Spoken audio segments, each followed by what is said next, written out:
Confirmed investigation uncovered massive corruption network tied to city councillor. The neighborhood is unnervingly quiet. Manicured lawns, wrought iron gates, fountains cascading water into marble basins. This is a place designed for privacy, influence, and the illusion of untouchable power. A place where wealth feels like armor. Then the calm is shattered. Black SUVs glide through the gates. Engines growl softly. Doors swing open in perfect unison. SWAT teams spill out, tactical vests tight, helmets secured, rifles in hand. Their movements are synchronized, rehearsed. Helicopter blades chop the night sky above, spotlights sweeping across the driveway, the luxury cars in the sprawling mansion. The mansion that for years has represented influence and secrecy. Inside, the councillor stirs. His private security system alerts him to motion. Too late. The front door explodes inward. Glass shatters, wood splinters. He emerges from a bedroom in silk pajamas, phone in hand, eyes wide. Confusion flashes, but it is fleeting. Hands are pulled behind his back. Cold steel snaps into place. Cameras once recording daily life are ripped from walls. Hidden safes are opened, documents seized, laptops cataloged. In a heartbeat, a life of untouchable power collapses into evidence. This is not just a raid, it is a reckoning. The councillor who ruled in shadows. To the public, he is charismatic, influential, and untouchable. Gala events, public speeches, charity donations, media coverage praising his vision for the city. But behind closed doors, another life exists. Investigators uncover a sprawling network of corruption, bribes, illegal campaign contributions, narcotics facilitation, zoning manipulations, and secret deals with organized crime. Every contract, every approval, every permit has a price. Every vote has a cost. He did not merely accept bribes, he orchestrated them. Money flowed through shell companies, coded communications, and loyal intermediaries. Luxury cars, art, private jets, all camouflage for illicit activity. He is a master of perception, a politician for the public, a criminal kingpin for the shadows. How the investigation began. It starts quietly. A local contractor notices irregularities in city contracts. Environmental reviews bypassed. Payments inflated. Suspicious reimbursements. A whistleblower emerges from City Hall. Emails, receipts, and photographs reveal secret meetings, unexplained cash flows, and connections with criminal entities. Surveillance begins. Cameras, wiretaps, financial audits. Every transaction, every email, every phone call maps a hidden network. Patterns emerge. Shell companies funnel bribes offshore. Vehicles and properties are registered under family members. Luxury properties are meeting points for secret negotiations. Investigators realize this is no random corruption. This is a system engineered for decades. The web of corruption. Digging deeper, investigators uncover layers. Construction contracts awarded to companies donating to campaigns, businesses coerced into overpaying for city projects, kickbacks disguised as consulting fees, cash stored in warehouses, safe houses, rented storage units. Phone records show coded language. Flowers in shipment mask cash transfers or illegal deliveries. Neighbors recall oddities. Black SUVs at strange hours, men in suits exchanging packages, or gatherings in homes that should have been quiet. A veneer of normality masks extraordinary crime.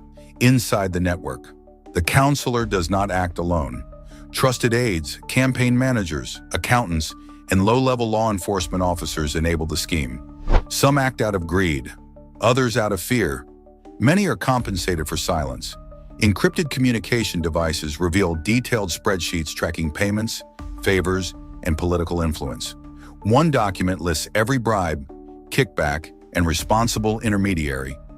Another logs which officials receive benefits in exchange for votes. Luxury properties double as meeting points. Art galleries, yachts, and private clubs facilitate negotiations. Every asset is a tool of concealment. Financial investigators map cash flow with unprecedented detail. Shell companies moving money through multiple states and countries. Fake invoices masking kickbacks. bank transfers routed through trust funds, real estate deals disguised as legitimate investments. They trace patterns connecting campaign donations, city contracts, and luxury asset acquisitions. Evidence points to a coordinated criminal enterprise. Cracks appear. A contractor refuses instructions to funnel funds into shell companies. Whistleblowers provide emails and documents. Analysts piece together a clear chain of corruption. Red flags, suspicious purchases, unexplained wealth, and offshore accounts. Phone taps capture coded conversations. Deliver the package, clear the account, meet at the usual place. The counselor's system, built for decades, is now transparent. Surveillance closes in. SWAT, local police, and federal authorities coordinate operations in secret. Cameras monitor entrances. Drones observe all comings and goings. Analysts track vehicles in real time. Phone and email communications are intercepted. Financial investigators trace millions in illicit transfers. Every corner of the counselor's empire is exposed. Authorities know precision is key. A simple arrest risks evidence disappearing. They deploy multiple teams, SWAT to secure the mansion, financial task force to seize documents, laptops, and safes, federal investigators to interview staff and allies, technical teams to capture all digital evidence. Every step is rehearsed, every asset accounted for, every escape route blocked. The raid, breaching the mansion. Night falls. SWAT moves in. Flashlights cut through darkness. Reinforced doors are breached. Inside, marble floors echo with boots. Security cameras smashed. Hidden safes unlocked. Cash, gold, jewelry cataloged. The counselor is found in the master bedroom. Calm, surprised but composed.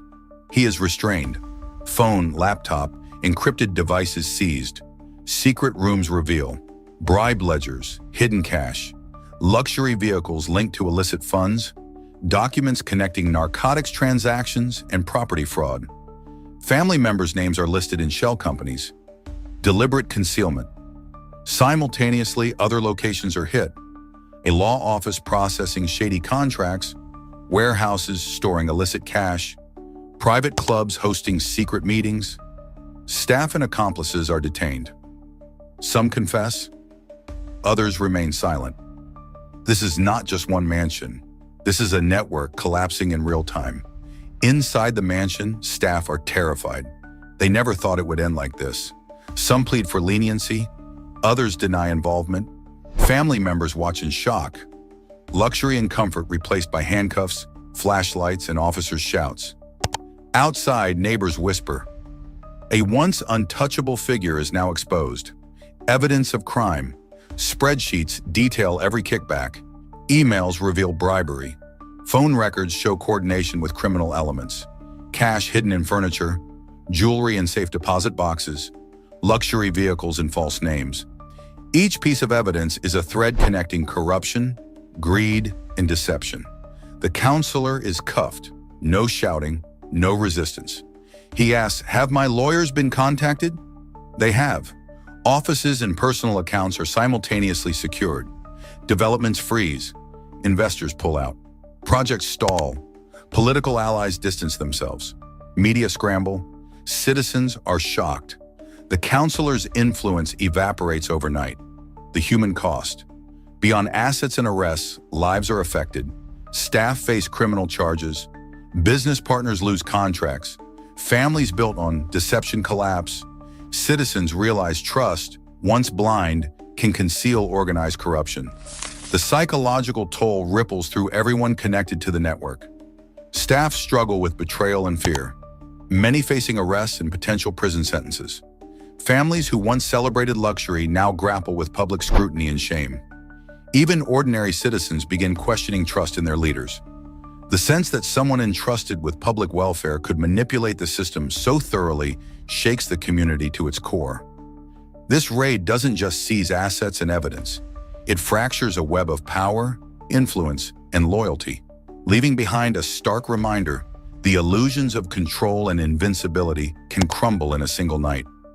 Financial investigators uncover surprising connections: offshore accounts in multiple countries, luxury assets purchased abroad, funneled back, cyber communications suggesting foreign influence, attempts to conceal digital evidence through VPNs, encrypted apps, and burner devices.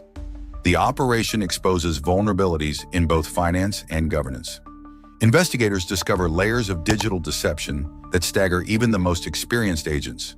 Encrypted messaging apps, VPN networks, and burner devices reveal a hidden universe of communication designed to evade scrutiny. Emails vanish automatically after being read. Cloud storage accounts are masked behind false identities. Every attempt to trace financial transactions is met with another labyrinth of shells and proxies. Forensic experts work tirelessly, peeling back layer after layer, uncovering conversations that link city contracts to shadowy networks overseas. The digital footprint, once invisible, begins to expose a level of organization that mirrors sophisticated cybercrime syndicates. Insider confessions. Several aides, fearful of prosecution, provide testimony. Detailed accounts of bribe collection, meetings with organized crime figures, methods of laundering money, pressure applied to contractors and minor officials. The scale shocks even seasoned federal agents. This case is a blueprint of corruption. Wealth plus influence equals system manipulation, ordinary systems, permits, banking, contracts, exploited, secrecy maintained through luxury, loyalty, and fear. The network shows how deeply crime can penetrate governance. Final warning: when power ends. The mansion is silent, gates locked, helicopters gone, cameras dark. Yet the echoes of the raid linger in every corner. A stark reminder that power, no matter how meticulously built, leaves traces. Wealth does not shield crime. Luxury does not erase guilt. Influence cannot indefinitely distort justice. The counselor's empire, once thought untouchable, lies in ruins. But the lesson extends far beyond a single individual. Somewhere else, untouchable figures watch, calculating, wondering if their carefully constructed facades will withstand scrutiny. This operation exposes more than corruption. It reveals the fragility of secrecy itself. And when law enforcement moves with precision, patience, and unyielding determination, the fall of even the most powerful is inevitable. Justice does not knock politely. It arrives with force, clarity, and finality. A warning etched in silence, shattered glass, and the cold inevitability of truth. Even after the dust settles, the reverberations continue. Investigators comb through the remnants of the counselor's empire, uncovering hidden accounts, offshore properties, and connections to other influential figures who thought themselves untouchable. The city slowly awakens to the reality that corruption was not a distant rumor, but a meticulously hidden machinery operating in plain sight. Citizens, law enforcement, and political figures alike are forced to reconsider whom they trust, how they manage power, and how easily systems can be exploited. The echoes of betrayal ripple outward, leaving a stark truth. When greed and influence intertwine, destruction does not come gradually. It strikes suddenly, leaving behind a landscape of shattered illusions, fractured loyalties, and the indelible mark of accountability. Washington, D.C. is on high alert tonight after a targeted attack near the White House was officially declared an act of terrorism. A 20-year-old Army specialist has been killed, and a 24-year-old Air Force staff sergeant is fighting for his life. The ambush took place Wednesday afternoon at the Farragut Square metro station, where authorities say the suspect, an Afghan national, opened fire using a .357 revolver. Within hours, the FBI launched multi-state raids across Washington and San Diego, seizing electronic devices and interviewing the suspect's relatives as investigators probe his possible international links. The incident occurred on Wednesday, November 26th. The area around Farragut West Metro Station is a bustling center for commuters, only blocks away from the White House, federal offices, and major government buildings. On that day, life in the city seemed ordinary. Office workers headed home, tourists passed by, and commuters navigated through the station. Two unarmed National Guard members, Specialist Sarah Beckstrom, 20, and Staff Sergeant Andrew Wolf, 24, were on routine security patrol. Without warning, a lone individual appeared from behind a structural column. In his hand, he carried a .357 revolver. In a matter of seconds, the attack unfolded. Multiple shots were fired at Specialist Beckstrom, striking her repeatedly. Staff Sergeant Wolf was also hit as he attempted to protect her. Passengers panicked, diving behind escalators, pillars, and ticket booths. Metro staff activated emergency lockdown procedures. Nearby police and Secret Service personnel immediately engaged the suspect, who was wounded and taken into custody, ending the attack. Specialist Beckstrom succumbed to her injuries the following day. Her death at only 20 years old devastated her family, colleagues, and the military community. Andrew Wolf remains in critical condition in the hospital. Both soldiers had been performing routine security duties in public spaces, highlighting the risks National Guard personnel face, even in areas considered highly secure. The attack sent shockwaves through the city, the National Guard, and the nation. The suspect was identified as Rahmanullah Lakhanwal, 29, an Afghan national who was resettled in the United States following the 2021 U.S. withdrawal from Afghanistan. Lakhanwal had served in Afghan security units allied with U.S. forces during the conflict in Afghanistan. Authorities are examining his past military service, travel history, digital communications, and potential affiliations with extremist groups. Prosecutors have prepared charges including first-degree murder, attempted murder, and terrorism-related offenses.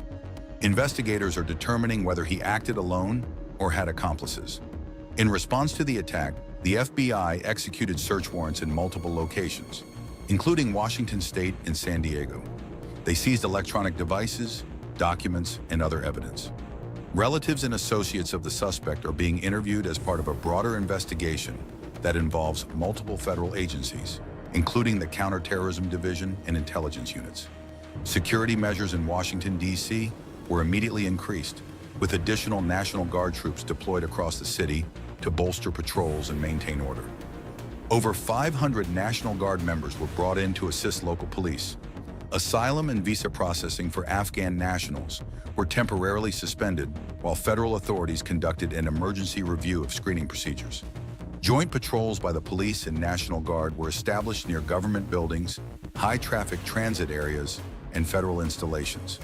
Federal agencies also increased monitoring of online platforms to detect any related threats. Lawmakers have demanded a review of the refugee vetting process, citing the need to prevent future attacks. The attack has raised questions about national security, immigration policies, and monitoring of individuals resettled in the United States. Public confidence in safety measures has been shaken. Military families and colleagues have called for improved protection for unarmed personnel performing public-facing duties in urban areas. Beyond the statistics and official reports lies the human tragedy. Specialist Sarah Beckstrom was described as disciplined, determined, and committed to serving her country. Staff Sergeant Andrew Wolf, critically injured, has supporters holding vigil and hoping for his recovery. Candlelight memorials and tributes have been held at the site of the attack and in nearby communities, honoring the bravery and sacrifice of the soldiers. The attack demonstrates that even highly secure areas can be vulnerable. Investigators continue to gather evidence, seeking to understand the motive, planning, and method behind the attack, as well as any potential networks or connections. Meanwhile, the nation mourns and demands accountability. Federal authorities confirm that investigations are ongoing. Digital evidence, witness statements, and forensic analysis are being examined carefully. Public safety remains a top priority, and all possible measures are being taken to prevent further threats. For the families of Specialist Beckstrom and Staff Sergeant Wolf, the coming days will be filled with uncertainty and grief. Yet the resolve of the National Guard, law enforcement, and the community remains strong. Their courage in the face of danger highlights the risks they accept daily to protect the public. The targeted attack has left a lasting impact on Washington, D.C. and the nation as a whole. It underscores the importance of vigilance, preparedness, and rapid response. The FBI and other agencies are committed to uncovering every detail, ensuring accountability, and reinforcing the security of the Capitol. In Washington, officials are examining how a resettled individual could carry out such an attack. Questions about the vetting process and long-term monitoring of foreign nationals are being scrutinized. Lawmakers and security experts are calling for immediate policy reviews to prevent similar incidents in the future. National Guard personnel and local law enforcement have increased presence in the city. Security perimeters have been strengthened around government buildings, key transit hubs, and public gathering locations. Additional surveillance, intelligence gathering, and rapid response measures have been implemented. The human cost of the attack is deeply felt across Washington, D.C., the military community, and the nation. Specialist Sarah Beckstrom's family, colleagues, and friends are in profound mourning, grappling with the sudden loss of a young life full of promise and dedication. Messages of support have poured in from across the country, highlighting the impact of her death on fellow service members and civilians alike. Staff Sergeant Andrew Wolf's loved ones remain vigilant, standing beside him in the hospital, hoping and praying for his recovery. Friends, fellow soldiers, and medical staff have described the ongoing battle he faces as a testament to his resilience and courage in the face of grave injury.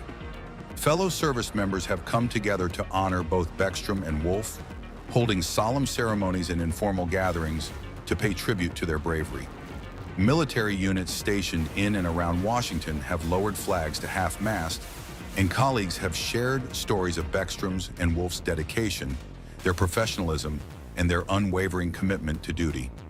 Communities have organized candlelight vigils at Farragut Square and in nearby neighborhoods, offering quiet spaces for reflection and remembrance. Flowers, wreaths, and letters have been left at memorial sites, forming a living tribute to those who risked their lives to protect others. This attack has also brought renewed attention to broader questions of national security, including the effectiveness of asylum programs, the vetting of refugees, and monitoring of individuals admitted under humanitarian and resettlement programs. Federal authorities are conducting detailed reviews of the processes by which Rahmanullah Lakanwal entered the United States, seeking to identify any gaps in security and oversight. Every aspect of his background, including prior service in Afghanistan, digital footprints, travel history, financial records, and personal connections, is being meticulously analyzed to ensure that similar attacks can be prevented in the future. Investigators are working around the clock, coordinating across multiple federal, state, and local agencies to uncover motive, connections, and any potential accomplices. Intelligence analysts are examining online activity, encrypted communications, and financial transactions, while law enforcement officers conduct interviews and forensic investigations. The investigation is ongoing, with federal agencies emphasizing that the safety of the public, the security of the Capitol, and the protection of service members remain the highest priorities. The attack starkly highlights the vulnerability of even highly secured areas in major cities and the constant need for vigilance. Military families, lawmakers, and federal officials have called for a comprehensive review of current security protocols, policies, and procedures. Coordination between agencies has intensified to ensure rapid responses to threats and to minimize risk to both personnel and civilians. Training exercises and security assessments are being revisited, and the lessons learned from this attack are expected to influence future operational standards. The personal sacrifices of Specialist Beckstrom and Staff Sergeant Wolf underscore the human dimension of targeted violence. Their courage reflects the dedication of all members of the National Guard and military service, who routinely place themselves in harm's way to protect others. The stories of their service and sacrifice inspire communities, reinforce the need for vigilance, and highlight the enduring importance of security, discipline, and accountability in protecting the nation. As Washington, D.C. continues to process the shock and grief from this incident, the investigation moves forward with urgency.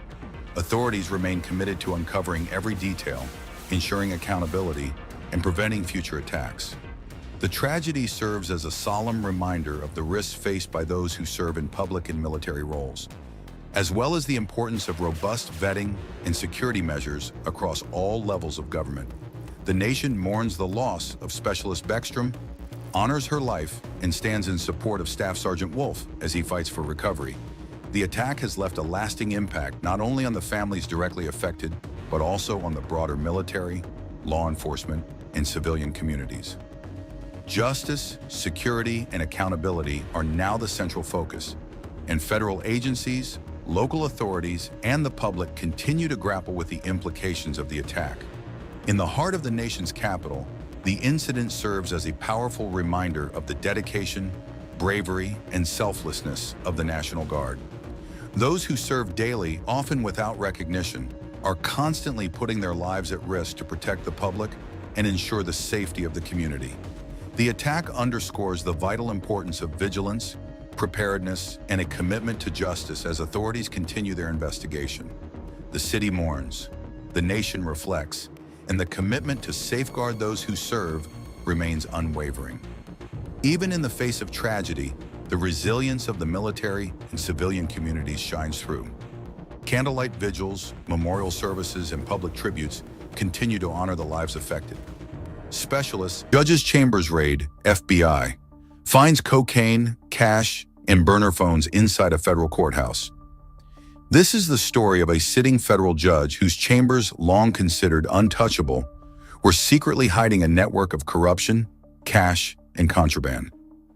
At 11:47 p.m., when federal courthouses are supposed to be silent, the elevators were still moving. Not with clerks, not with attorneys, but with armed FBI agents. They did not knock. They swiped access cards, bypassed security protocols, and moved directly toward a chamber that, by law, should have been untouchable.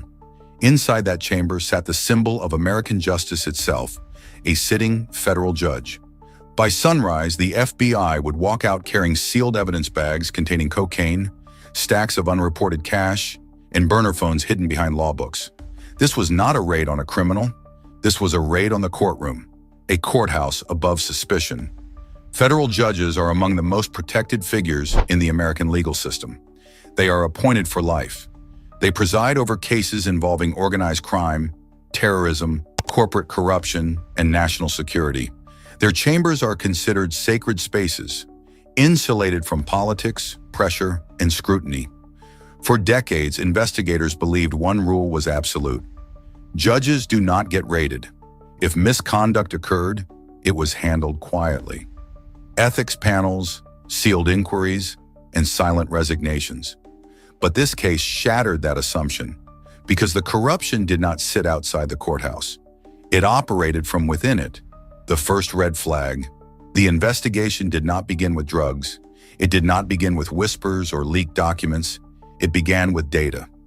Inside the FBI's Public Corruption Unit, analysts monitor sentencing trends for patterns that do not belong. In late 2023, one such pattern emerged.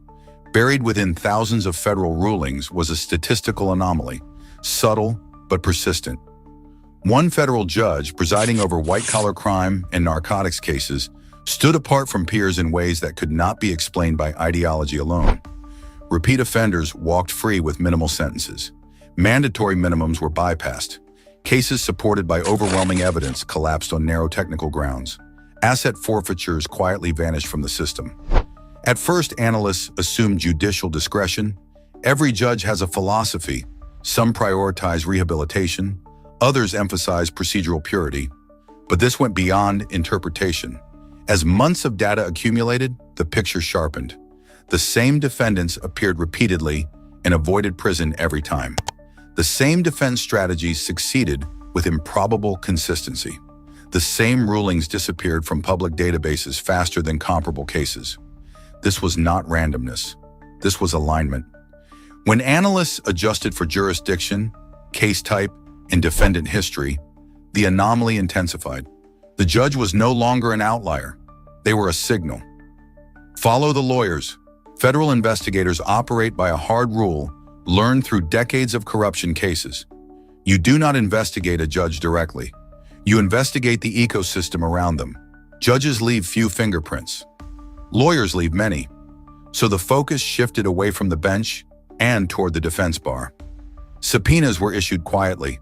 Billing records revealed consulting fees that did not align with services rendered. Defense firms transferred money to obscure LLCs with no employees. Those entities paid for luxury condominiums, offshore accounts, and repeated cash withdrawals deliberately structured just below federal reporting thresholds. This was not sloppy money, it was disciplined laundering. Then came the phone records. Several defense attorneys used prepaid phones that followed an unusual pattern. The devices activated only during trial periods. They went silent immediately after verdicts were delivered. They were never used for personal calls. Cell tower data told the rest of the story. Again and again, the phones pinged from the same location. Late nights, after court hours. No public hearings scheduled. Every signal traced back to one place, the judge's chambers. At that moment, investigators understood the scale of what they were seeing. This was not an ethical lapse. This was a system, the informant. The case did not collapse under force. It cracked under fear. Deep inside the federal courthouse, far from cameras and press briefings, a junior court clerk made a decision that could end a career or save a conscience. The clerk was not senior. They held no authority. They were overworked, underpaid, and invisible to most of the system. But they saw everything. Late nights became routine. Court hours ended, yet lights remained on in the judge's chambers. Defense attorneys appeared without scheduled hearings. Access requests were approved manually, bypassing standard courthouse procedures. These were not clerical errors. They were deliberate. The clerk noticed that these meetings never appeared on official calendars. No docket entries, no visitor logs, no administrative trace. Private conversations took place behind closed doors, between the judge and attorneys representing defendants, who, statistically, should not have been walking free. Then came the moment that changed everything. On one particular night, the clerk was instructed to secure the chamber and leave the floor entirely. The wording was unusual, the urgency unmistakable. When the clerk returned hours later, something felt wrong. The chamber looked untouched, except for one detail: the bookshelf. It had been moved. Behind it, partially concealed within the wall, was a steel safe the clerk had never seen before. That image stayed with them, and eventually fear overcame silence. An anonymous message was sent to federal investigators, building a case against the untouchable. Investigating a sitting federal judge is one of the most dangerous actions the federal system can take against itself. Judges are not simply officials, they are pillars of institutional legitimacy. To proceed, the FBI required extraordinary authorization. First, probable cause supported by corroborated witness testimony. Second, Department of Justice approval reviewed at the highest levels. Third, judicial authorization from an external circuit, ensuring no conflict of interest. Finally, sealed warrants reviewed, revised, and approved repeatedly. Every comma mattered, because if this investigation collapsed, the damage would be catastrophic. Careers would end. Cases would be dismissed. Public trust in the judiciary would fracture. But the evidence did not weaken, it multiplied. Financial audits revealed unexplained deposits. Shell companies connected to defense firms surfaced. Surveillance footage confirmed after-hours access. Encrypted communications referenced bench outcomes and clean resolutions. The picture was no longer circumstantial, it was structural. And the final step loomed: a raid. Why the raid had to be secret? Secrecy was not optional, it was survival. If courthouse security knew, word would spread. If local law enforcement was informed, leaks were inevitable. If other judges were notified, the investigation would be compromised. The entire operation was compartmentalized. Only a handful of agents knew the target. Others were briefed minutes before execution. The cover story was precise: a classified facilities inspection. Agents entered the building legally, silently, and without suspicion. Access logs were modified in real time under federal authority. Internal surveillance cameras were temporarily redirected. No alarms triggered, no alerts sent. The raid window was narrow. 1 hour, no mistakes. 11:47 p.m. The raid begins. At exactly 11:47 p.m., the elevator doors opened. 6 FBI agents stepped out. No jackets, no visible insignia. Body cameras active. They moved with purpose. Straight to the judge's chambers. The door opened using a federal override. Inside, everything appeared normal. A polished mahogany desk. The American flag standing behind it.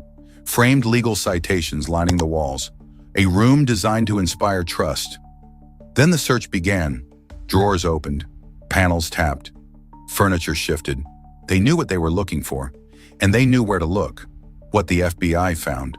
Behind the bookshelf was the safe, steel, digitally locked, recently accessed. Inside it, the illusion of integrity collapsed. There were bricks of cash, over $600,000, unreported, untraceable. 3 burner phones sealed in anti-static wrapping, plastic-wrapped packages of cocaine, handwritten notes listing case numbers beside dollar amounts. Not random, calculated. Inside the desk drawers, agents found another phone, encrypted. USB drives labeled only with initials, receipts for luxury watches purchased entirely in cash. Then came the filing cabinet, marked closed cases. Inside were sealed documents bearing handwritten changes, sentencing drafts that never entered the system, and a ledger titled simply resolutions.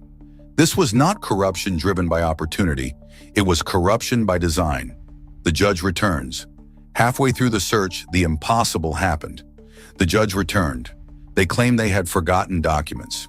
When they entered their chambers and saw federal agents inside, the room froze. No shouting, no defiance, only silence. An agent read the warrant aloud. Another placed sealed evidence bags on the judge's desk. For the first time in decades, authority shifted. The bench no longer protected the judge. The law had entered the room. The bribery network. Subsequent analysis revealed a network, not an individual crime.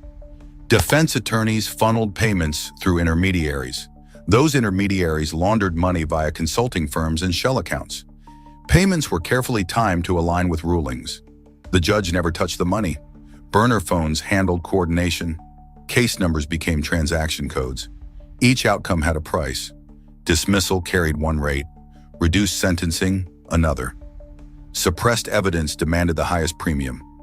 Justice was no longer blind. It was transactional. Why no one spoke up? The question haunted investigators. How did this go on for years? The answer was fear. Clerks feared retaliation. Attorneys feared blacklisting. Defendants believed the system was already corrupt. And above all, no one believed a judge could be touched. That illusion protected the crime. The aftermath. By morning, the judge was placed on administrative leave. The courthouse issued a vague statement. Court calendars were quietly reassigned within weeks. Multiple attorneys were indicted. Shell companies were seized. Dozens of cases were reopened. Some convictions collapsed. Others revealed innocent people who had paid for outcomes they never deserved. Justice, once bent, had to be rebuilt. What this case really exposed. This was not just one corrupt judge. It was a warning. That power without oversight corrodes. That institutions depend on trust and vigilance. That corruption thrives where reverence replaces accountability. The FBI did not just raid a chamber. They shattered a myth, the silence that followed. No cameras captured the raid. No press conference announced it, because the system prefers quiet repairs to public reckoning. But silence carries a cost. When corruption hides in the dark, it grows. Final reflection. The question is no longer, can judges be corrupt? The question is, who is watching the watchers? If you want more real investigative-style documentaries exposing hidden operations inside governments and institutions, subscribe. Turn on notifications. Share this story, because the next raid may already be underway, and the truth only survives if someone is watching.